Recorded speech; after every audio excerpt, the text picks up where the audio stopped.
welcome to Doon Officers Academy. Today we are starting the topic preposition. अलग अलग type के preposition पढ़ेंगे और आप कहाँ पे इन सारे preposition को use करोगे, everything we will deal in details. But before starting, I would like to remind you that Doon Officers Academy is starting their offline batches. Her Monday एक फ्रेश बैच स्टार्ट किया जा रहा है जहां पे जो भी आपके डिफेंस एग्जामिनेशन है, whether it is RIMC, RMS, FCAT, CDS, NDA, सैनिक स्कूल, इन सब के लिए हम आपको प्रिपेयर करवाएंगे. क्योंकि सीट्स लिमिटेड है इसलिए enroll yourself as soon as possible. Registration के लिए numbers are given on the screen. For further details you can refer to the description box. So let us start the today's topic, that is preposition. अब preposition होता क्या है समझने से पहले let us try to break this term. ठीक है, preposition pre, एक वर्ड है ना यहाँ पे preposition. आप जब बहुत सारे एग्जाम्स के लिए प्रिपेयर करोगे तो उसमें हमेशा अलग अलग लेवल्स होते हैं, राइट. आपका टियर 1 होता है, टियर 2 होता है.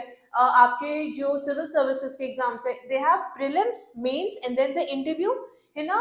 तो आप क्या बोल रहे हो, प्री मींस व्हाट, पहले, before, right. To sit for the mains examination you have to clear the prelims, है ना. तो प्री का मतलब क्या है, बिफोर, राइट. तो प्रेपोजिशन याद रखिएगा किसके पहले आप लगाते हो, फॉर द नाउन और प्रोनाउन. तो आपका प्रेपोजिशन क्या हुआ, ऐसे वर्ड जो आप नाउन या प्रोनाउन के पहले लगाते हो. एक चीज हमेशा याद रखिएगा, when we are talking about preposition, preposition कभी भी आपका वर्ब के पहले नहीं लगता है. प्रेपोजिशन वर्ब के पहले नहीं लगता है, लेकिन ये जिरांड के साथ लगता है. ठीक है, मतलब you can place a preposition before a gerund, लेकिन वर्ब के साथ आप प्रेपोजिशन का इस्तेमाल नहीं करोगे, राइट. अब इसमें एक और आपका एक्सेप्शन है, कई बार आप लिखते हो टू मूव, है ना. अगर मैं बोलती हूँ टू मूव तो आप बोलोगे टू क्या है, इट्स अ प्रेपोजिशन.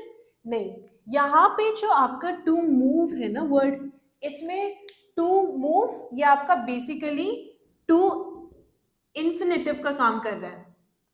ठीक है, टू इंफिनिटिव का काम कर रहा है. To move this is taken together, right. टू यहाँ पे कोई प्रेपोजिशन की तरह काम नहीं कर रहा है, जैसे आपने टू बी फॉर्म पढ़ा था ना, राइट. सिमिलरली ये क्या है, this is the form, that form only. तभी आप ये चीज रखिएगा कि आप कभी भी वर्ब के पहले प्रेपोजिशन नहीं लगाएंगे. प्रेपोजिशन हमेशा किसके पहले आता है, यहाँ पे एक टर्म दे रखा है ना प्री, मतलब इसकी पोजिशन किसके पहले है, नाउन या प्रोनाउन. अगर वर्ब में भी कौन सा फॉर्म, जिरांड. जिरांड आपका कौन सा फॉर्म होता है, verb plus ING form, right. तो प्रेपोजिशन आपके क्या होते हैं, ऐसे कोई भी वर्ड जो आप किसके, नाउन या प्रोनाउन और एल्स जिरांड के पहले लगाते हो. And what do they tell you, they basically tell you about the relation. Relation बताते हैं ये कि जिसके बारे में बात की जा रही है, राइट. जिसके बारे में बात हुई जा रही है तो उसका रिलेशन क्या है, what is its relation with something else. तो preposition में हमेशा ये चीज याद रखिएगा that they are placed before noun और pronoun और gerund. verb में आप कौन सा फॉर्म यूज करोगे, verb plus ING form, right. verb के पहले आप कभी भी preposition का इस्तेमाल नहीं करोगे. और ये क्या बताता है आपको, it basically tells you about the relation. जिसके बारे में बात की जा रही है, जिस सब्जेक्ट के बारे में बात की जा रही है, उसका रिलेशन क्या है, right, with something else. For example, the book is laying on the table.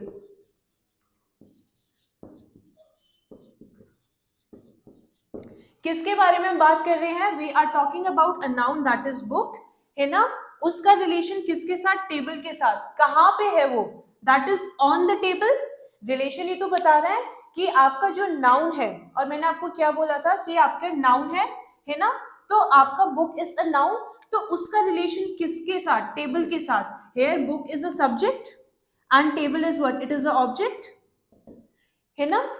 तो preposition आपका क्या बताता है, it tells you about the relation of a noun और pronoun. ठीक है, noun या pronoun जो है उसका relation, right, object के साथ क्या है, that is what the preposition tell you.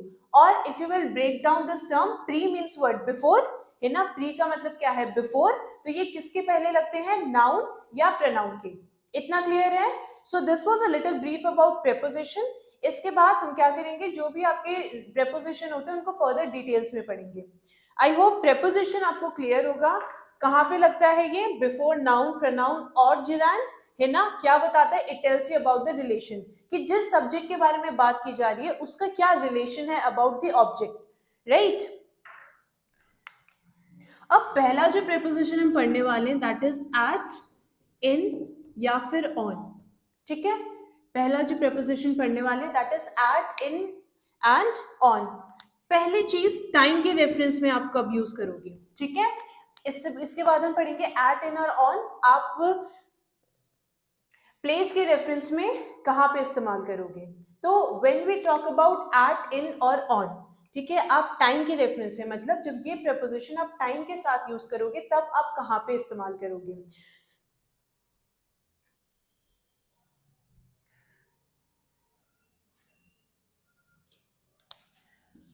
Eight जो है आपका, एट आप कहां पे इस्तेमाल करते हो, when you are talking about any specific time या फिर प्रिसाइज टाइम के बारे में जब हम बात कर रहे हैं, there you will use at. At आप when we are using the preposition at with reference to time, है ना, जब हम एट का इस्तेमाल किसके साथ कर रहे हैं, टाइम के रेफरेंस में कर रहे हैं, तो हम एट कहां पे इस्तेमाल करते हैं, फॉर द प्रिसाइज टाइम और the specific time. For example at 10 o'clock, है ना, यहां पे हमने क्या कर दिया, एक स्पेसिफिक प्रिसाइज टाइम बताया है, तो वहां पे हम किसका इस्तेमाल करेंगे, एट। इतना क्लियर है। इन हम कहां पे इस्तेमाल करते हैं, ये सब प्रेपोजिशन किसके बिहाफ पे हो रहे, this is in reference to time only. इनकी अगर हम बात करें तो इन आप कहां पे इस्तेमाल करते हो, फॉर मंथ्स,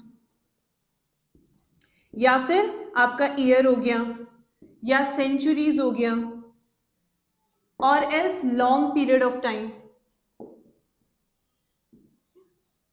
तो इनमें किसके साथ इस्तेमाल करूंगी, when I am referring to any month और ईयर या फिर सेंचुरीज के बारे में जब मैं बात कर रही हूं, वहां पे आई will use the preposition in. Clear. अब इसके बाद आपका आता है ऑन। ऑन में सिर्फ दो चीजें याद रखिए, एक तो है डेज एंड डेट्स, ठीक है। ऑन आप किसके साथ इस्तेमाल करते हो, या तो डेज के लिए या फिर डेट्स के लिए। तो अगर मुझे इन तीनों का इस्तेमाल एक ही सेंटेंस में करना है तो मैं क्या बोलूंगी, एट 10 o'clock, इन में, और इफ आई से दिसंबर,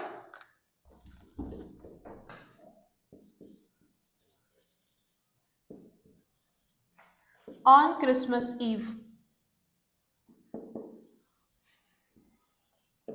ठीक है। और क्रिसमस ईव कब होती है, क्रिसमस ईव का मतलब है 24th की eve, right. Many a time students think Christmas eve की बात कर रहे हैं तो 25 दिसंबर के हम शाम की बात कर रहे हैं। Christmas ewe basically means 24th, ठीक है, 24 दिसंबर की जो शाम होती है that is your Christmas eve, right. तो एट आप किस में इस्तेमाल करिए, when we are talking about precise time, right. और आप इनका इस्तेमाल कब करते हो, जब आप मंथ्स की बात कर रहे हो या ईयर की बात कर रहे हो, या फिर आप एक कोई लंबे पीरियड, टाइम पीरियड की बात कर रहे हो, there you will use in. उसके बाद आता है आपका ऑन। ऑन आप डेज और डेट्स के लिए इस्तेमाल करते हो। इतना क्लियर है। अब एट, इन और ऑन हम प्लेस के रेफरेंस में कब यूज करेंगे, राइट। जब हम, अभी तो हमने किसके रेफरेंस में पढ़ा, टाइम के।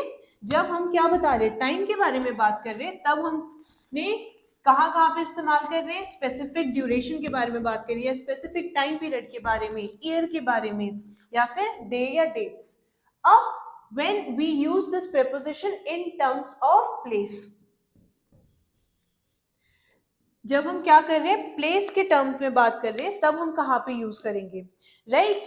तो एट आप कब यूज करते हो, एट आप पॉइंट के लिए यूज करते हो, ठीक है। जैसे कि एट द कॉर्नर,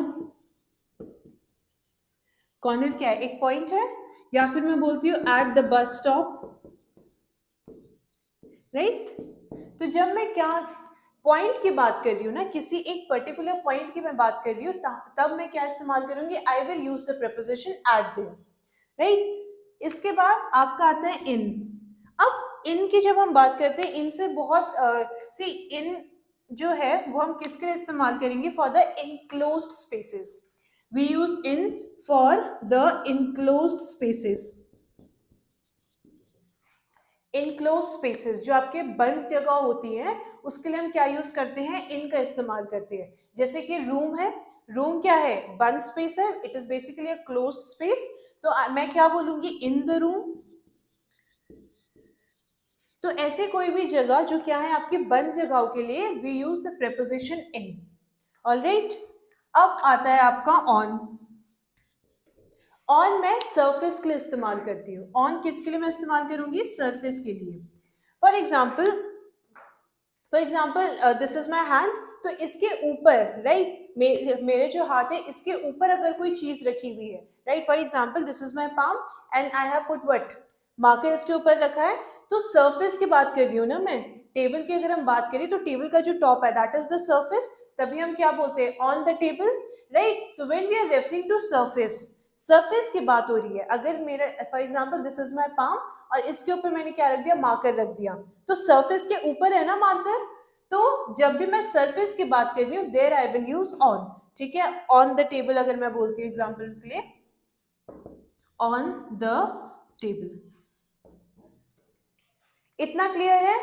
तो अभी तक हमने क्या पढ़ा, एट, इन और ऑन, प्लेस, राइट। जब हम ये तीनों प्रेपोजिशन किसके साथ इस्तेमाल कर रहे हैं, when we are using this for place, ठीक है, किसी जगह के बारे में रेफर कर रहे हैं, तब मैं क्या यूज करूंगी, एट, इन और ऑन। कब कब यूज करूंगी, एट पॉइंट के लिए यूज करूंगी, इन किसी बंद जगह के लिए मैं यूज करूंगी, और आपका ऑन सरफेस के लिए मैं इस्तेमाल करूंगी। एक और चीज याद रखिएगा, एट और इन में,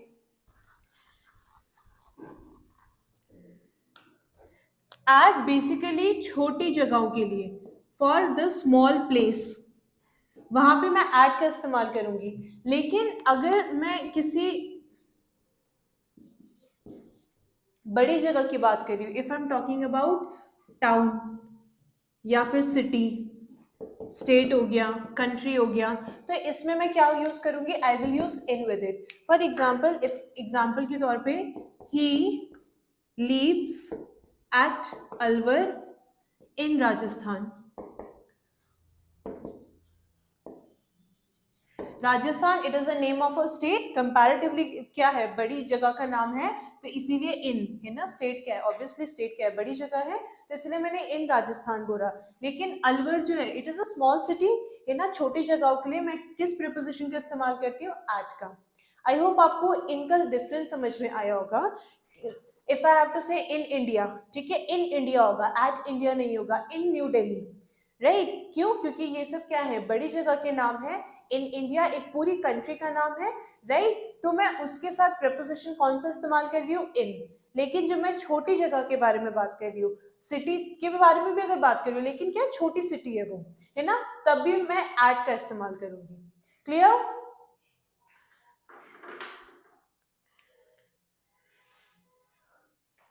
एक और चीज, when we are talking about any stationary object,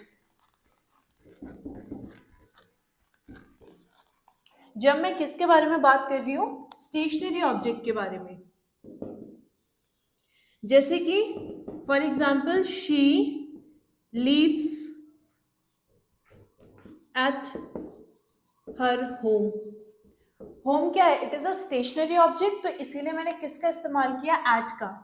but when I am talking about anything which is in motion, कोई भी चीज जो क्या है, चल रही है, example the train is in motion, movement के बारे में बात कर रही हूं। जब कोई चीज क्या है, स्टेशनरी है, there I will use at, right. अगर कोई चीज जो है वो चल रही है, there I will use in. The train is move is in motion, the train is in motion, ठीक है। यहाँ पे क्या है, मूवमेंट हो रहा है ना, तो जब मूवमेंट की बात की जा रही है तब हम इन का इस्तेमाल करेंगे।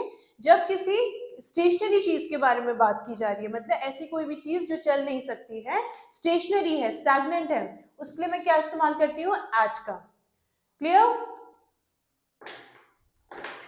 अब सी, अभी हमने इनकी बारे में पढ़ा, एक को छोटा सा डिफरेंस और जान लीजिए कि हम इन और इनटू कब इस्तेमाल करेंगे, इन और इनटू कब इस्तेमाल करेंगे। तो अभी तक हम एट, इन और ऑन हमने टाइम के बारे में पढ़ा. When we are talking about things with reference to time, तब हम कौन सा प्रीपोजिशन यूज करेंगे इन तीनों में से? जब हम प्लेस के बारे में बात कर रहे हैं और जब कोई चीज ईदर इट इज स्टेशनरी और इट इज इन मोशन, तब हम कौन सा प्रीपोजिशन यूज करेंगे. अब इन और इनटू का डिफरेंस क्या होता है?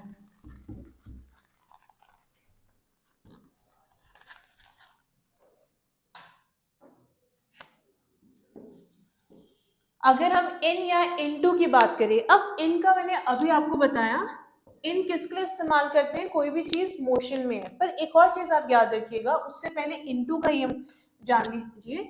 Into when something is in movement, कोई चीज मोशन में है. डिफरेंस मैं भी आपको बताऊंगी. For example, she entered into the room.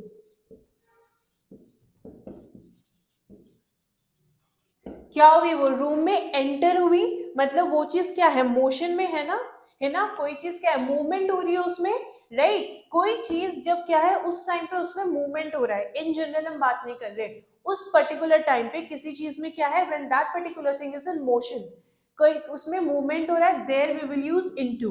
और else another example, he dived into the water. अगर आप डाइव कर रहे हो, this is how you dive. आप किस में? मूवमेंट में हो, एक मोशन है आप में उस पर्टिकुलर टाइम पे, so there I will use into, right. But इसी सेंटेंस का ही is swimming in the river. अब यहाँ पे जो मोशन हो रहा है, मोशन तो हो रहा है यहाँ पे, राइट. बट वहां पे वो कोई चीज जो है वो किसी दूसरे चीज में, राइट. लेवल एक है वहां पे.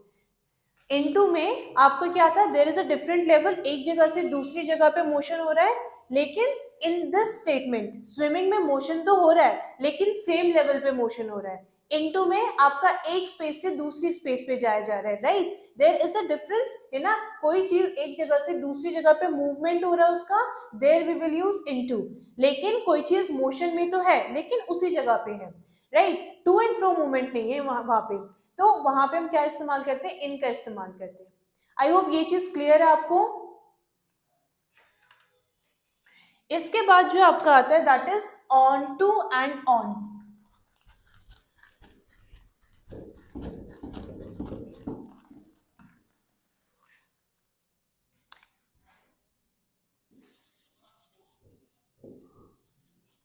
On to and on.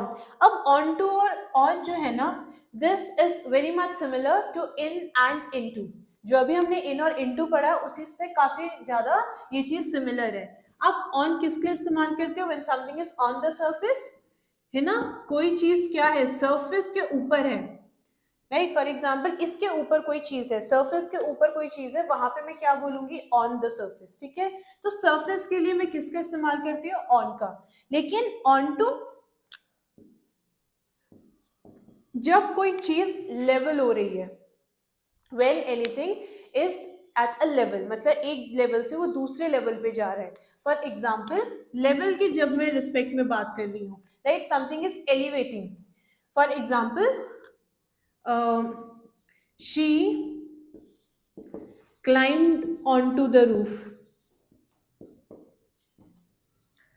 she climbed onto the roof. अब रूफ की अगर मैं बात कर रही हूँ, धीरे धीरे कोई चढ़ना अगर शुरू करता है, तो लेवल ही तो बढ़ रहा है, ऑल्टीट्यूड चेंज हो रहा है, लेवल ऊपर हो रहा है, एलिवेशन है ना उसमें, राइट. रूफ क्या है? किसी एक एलिवेटेड पॉइंट पे होती है, तो मैं उसका ऑन टू इस्तेमाल कर रही हूँ वहां पे. The preposition that I am using there is on to. क्यों? लेवल के बारे में बात हो रही है. लेवल यहाँ पे क्या हो रहा है? एलिवेट हो रहा है, बढ़ रहा है, there I will use on. लेकिन कोई चीज सिर्फ और सिर्फ सरफेस पे है, when anything is just on the surface, there I will use on. ठीक है. सिर्फ सरफेस के रेफरेंस में बात हुई जा रही है, यहाँ पे लेवल चेंज नहीं हो रहा है, राइट. लेवल बढ़ नहीं रहा है, एलिवेशन पॉइंट ऐसा कुछ भी नहीं है, तो मैंने ऑन का इस्तेमाल किया. लेकिन अगर कोई चीज क्या हो रही है? एलिवेट हो रही है, ठीक है. जैसे कि आप माउंटेन्स पे चढ़ते हो, क्या होता है? आपके ऑल्टीट्यूड बढ़ते जाते हैं, है ना. लेवल होता जा रहा है ना वहां पे, एक लेवल से दूसरे लेवल पे कोई चीज जा रही है. तो जब लेवल के बारे में बात करोगे आप, और वो क्या हो रहा है यहाँ पे देखो, रूफ में she climb on to the roof, है ना. रूफ क्या है भाई? किसी ऊंचाई पे ही तो होगी रूफ, तभी तो उसका नाम रूफ है। तो रूफ किसी ऊंचाई पे होगी तो basically there is an elevation, है ना, लेवल है वहां पे, there I have used on to. लेकिन जब सिर्फ सरफेस के, प्लेन सरफेस के बारे में बात करूंगी तो मैं किसका इस्तेमाल करूंगी वहां पे, ऑन का। आई होप आपको ऑन और ऑन टू का डिफरेंस अब क्लियर होगा।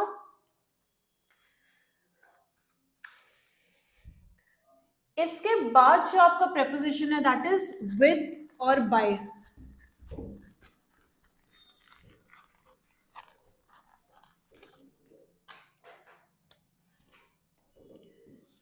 विद और बाय, विद और बाय, इन दोनों टर्म के साथ ना, इन दोनों प्रेपोजिशन के साथ एक एक टर्म याद रखो। विद इंस्ट्रूमेंट के साथ यूज किया जाता है। विद आप किसके साथ इस्तेमाल करोगे, इंस्ट्रूमेंट के साथ। बाय आप किसके साथ इस्तेमाल करोगे, फॉर द एजेंट। साइंस में पढ़ते हो ना कि कुछ कुछ आपके डिजीज के बारे में पढ़ते हो, मलेरिया का कॉजिंग एजेंट आपका कौन सा होता है, मलेरिया हुआ तो उसका कॉजिंग एजेंट कौन है, किसके वजह से होता है वो, राइट। तो एजेंट आपका क्या है, बेसिकली एजेंट आपके लिविंग बीइंग होते हैं मोस्ट ऑफ द टाइम, और आपका इंस्ट्रूमेंट क्या है, किस चीज की तरफ वजह से वो चीज हुआ। For example, she killed the snake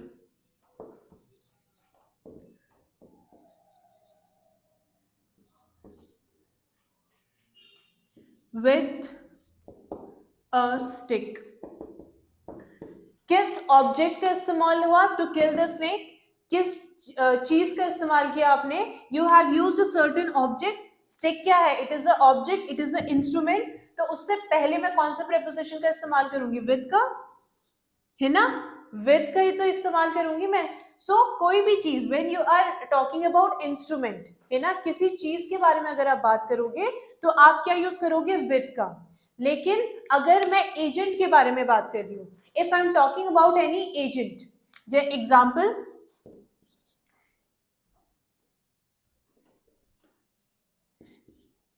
the letter is written by my brother। मेरे भाई ने ये लेटर लिखा, यही तो मैं बोल रही हूं। अब यहाँ पे एजेंट क्या है ना, किसने लिखा है।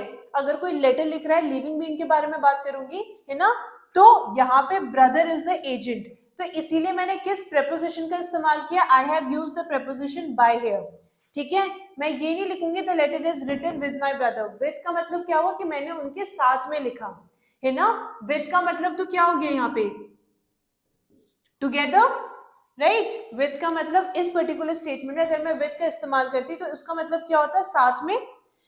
तो जब मैं किसी एजेंट के बारे में बात करूंगी ना, तब I will use the preposition by, है ना। साइंस में हमेशा there is a causative agent for any disease, pathogen हो सकता है वो, राइट, पैरासाइट हो सकता है। तो कोई एक एजेंट है, there is a causative agent that is causing the disease, है ना। उसी तरीके से एजेंट आपके क्या होते हैं, लिविंग बीइंग होते हैं। जब मैं किसी ऑब्जेक्ट के बारे में बात कर रही हूँ, इंस्ट्रूमेंट के बारे में बात कर रही हूँ, तब मैं क्या इस्तेमाल करती हूँ, विद का इस्तेमाल करूंगी। क्लियर। नेक्स्ट जो आपका प्रेपोजिशन है that is for, from and since. ये आप कहां कहां पे इस्तेमाल करोगे। अब जब मैं सिंस की बात करती हूं, that is used for point of time. Point of time मतलब क्या हुआ आपका, स्पेसिफिक टाइम की जब मैं बात कर रही हूं, when I am talking about specific time, तब मैं किसका इस्तेमाल करती हूँ, सिंस का। ठीक है, सिंस एस से स्टार्ट हो रहा है, स्पेसिफिक एस से, तो एक तरीके ऐसे भी याद रख सकते हो आप। अगर मैं फ्रॉम का इस्तेमाल करूंगी, तो फ्रॉम का इस्तेमाल मैं किसके करूंगी, for a period of time. Period of time की जब मैं बात कर रही हूं, there I will use from, right, sorry for. For मैं किसके लिए इस्तेमाल करती हूँ, for a period of time, duration की जब मैं बात कर रही हूँ। जब मैं ड्यूरेशन की बात कर रही हूं, तब मैं किसका इस्तेमाल करती हूँ, फॉर का। जब मैं स्पेसिफिक टाइम के बारे में बात करूंगी, there I will use since. ठीक है, example, he resides in the city for 6 years. Duration के बारे में बात कर रही हूं ना मैं, फॉर 6 years. सिंस का he plays cricket since the age of 6. 6 साल से. एक मैंने क्या किया, प्रिसाइज या फिर स्पेसिफिक टाइम के बारे में बताया कि जब वो 6 साल का था तब से उसने खेलना शुरू किया, राइट. तो सिंस आप किसके लिए इस्तेमाल करते हो? We use since for a point of time. Specific time की जब मैं बात करूंगी there I will use since. लेकिन मैं फॉर का इस्तेमाल कब करूंगी? जब ड्यूरेशन ऑफ टाइम होगा, ठीक है, for a period of time, है ना. आपके क्लास में या फिर when you have a exam आपको दे रखा होता है ना ड्यूरेशन, टाइम ड्यूरेशन 1 घंटे का है, 2 घंटे का है, तो स्टार्टिंग पॉइंट और फिनिश पॉइंट भी है वहां पे, है ना, तभी तो जाके वो एक ड्यूरेशन हुआ. तो जब मैं ड्यूरेशन की बात करूंगी there I will use for, है ना. For a period of time I will use for a point of time मैं सिंस का इस्तेमाल करती हूँ. एक और आपका आता है फॉर में एक चीज याद रखिएगा, फॉर जो होता है वो आपका यूजुअली टू के साथ इस्तेमाल किया जाता है ना. फॉर जो है आपका या तो वो किसके साथ, टू के साथ इस्तेमाल किया जाता है, अनटिल या टिल, इन सब वर्ड के साथ इस्तेमाल किया जाता है. फॉर यूजुअली आपके क्या होते हैं, स्टार्टिंग पॉइंट होता है फॉर का. फॉर जब मैं इस्तेमाल करूंगी उसका एक स्टार्टिंग पॉइंट होगा. फॉर आप किसके रेफरेंस में यूज करते हो? टू के, या फिर अनटिल या टिल. जैसे कि कोई चीज स्टार्ट हुई किस पर्टिकुलर टाइम पे, राइट, और उसका कोई ड्यूरेशन है, तो आप टू एंड फॉर का इस्तेमाल करोगे, टू एंड फ्रॉम, सॉरी, ठीक है. टू एंड फ्रॉम बेसिकली आपका क्या बता रही है, स्टार्ट होने का एक टाइम है और खत्म होने का एक टाइम है, तब मैं क्या इस्तेमाल करूंगी? To and from. क्लियर है. तो फ्रॉम आपका क्या बता रहा है, जब आपकी कोई चीज स्टार्ट हुई है ना, कुछ समय तक चली है और जब वो खत्म हुई है, राइट. या फिर अगर मान लो ये एक क्या है, रेस का एक ट्रैक है, तो मैं क्या बोलूंगी? The race starts from this point. कहीं पे आगे जाके तो एक फिनिश पॉइंट होगा ना. स्टार्टिंग पॉइंट में मैंने क्या यूज किया? फ्रॉम का इस्तेमाल किया, है ना. जब मैं क्या बता रही हूँ, जब आपकी क्या है, स्टार्टिंग लाइन है और एक फिनिश लाइन है, मुझे जब वो चीज पॉइंट आउट करनी है there I will use from. इतना क्लियर है. जो आपका नेक्स्ट है that is during.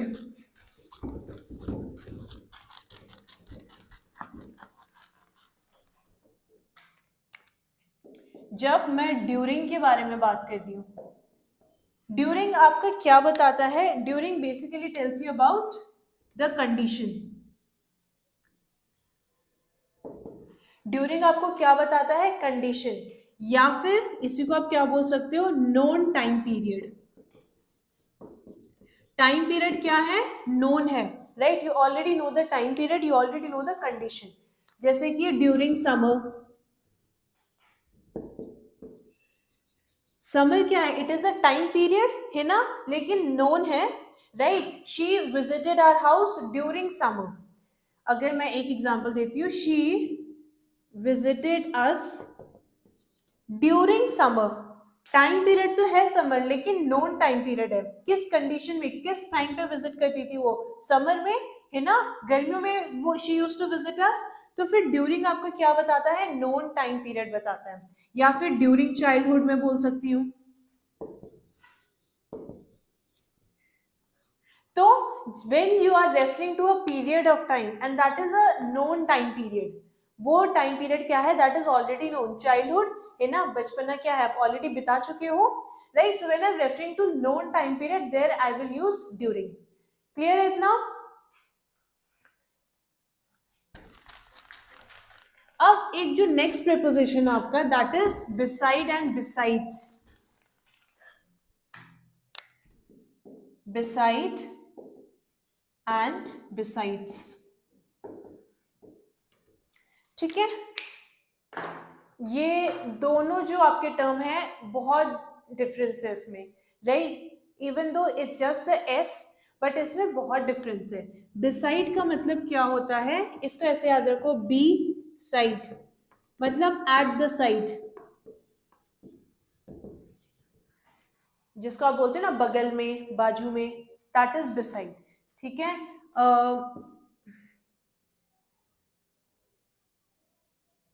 Mohan is sitting beside Mohan is sitting beside Priya.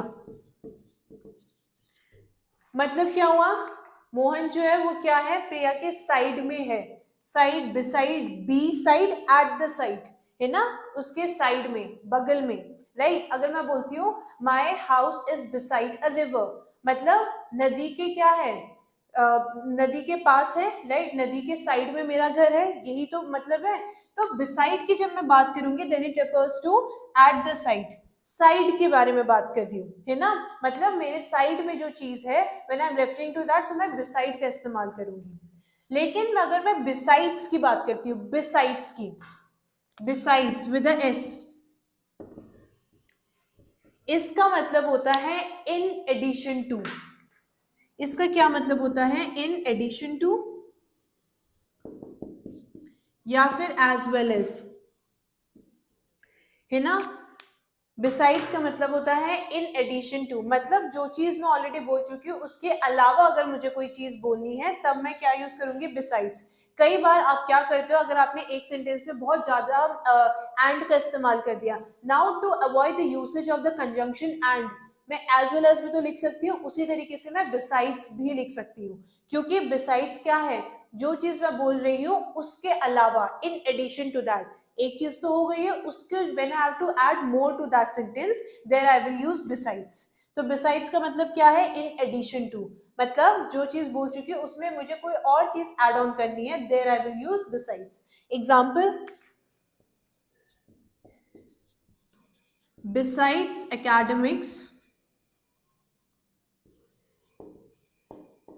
She is good at sports.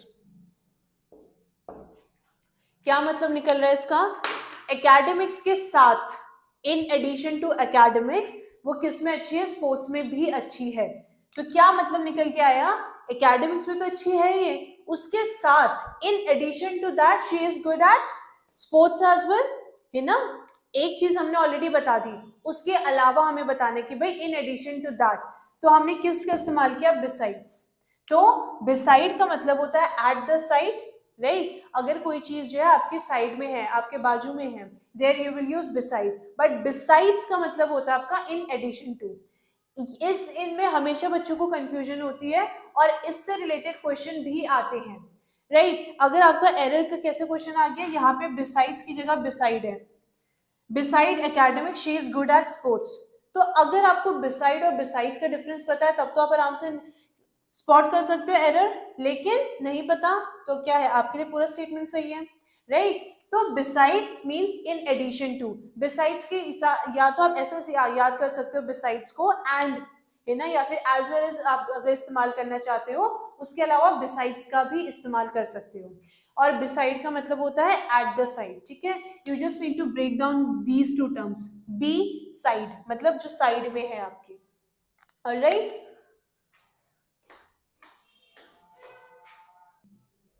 अब तक हमने क्या पढ़ा है, कुछ कुछ प्रेपोजिशन के बारे में पढ़ा है। We are still left with more preposition that we will do in the next session. But before leaving मैं एक बार आपको याद दिलाना चाहूंगी that we are starting our offline batches. हर मंडे एक फ्रेश बैच स्टार्ट होगा जहां पे जो भी आपके डिफेंस एग्जामिनेशन है, whether it is RAMC, RMS, FCAT, CDS, NDS, Sainik school, इन सब के लिए हम आपको प्रिपेयर करवाएंगे।